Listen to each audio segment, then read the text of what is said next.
I'm Helene Flood. I'm the author of La Comunidad. So the question that I want to ask in La Comunidad is, how well do you really know your neighbors? This book takes place in an apartment building where 4 families live very closely together. And then one day one of them is found dead in his apartment.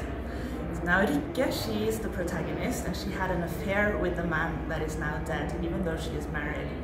And now she has to keep her secret so that her family isn't destroyed, while at the same time the police is coming to the house, asking questions.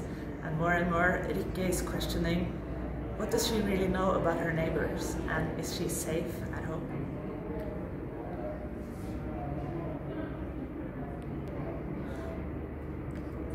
Hola, mi nombre es Helene Flood y soy la autora de La Comunidad. La pregunta que plantea esta novela es: ¿cuán bien conoces a tus vecinos?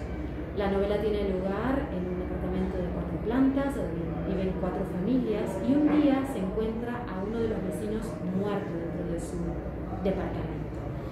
Rikke, la protagonista, estaba teniendo una relación extramatrimonial con esta persona. Entonces, de un momento a otro, se ve atrapada dentro de la necesidad de proteger su secreto para no destruir su familia, pero al mismo tiempo también de contribuir con la policía a medida que se va avanzando en la investigación.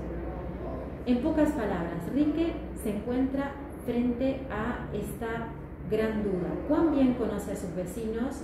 O, inclusive, yendo más allá, ¿se puede sentir segura en su propia casa?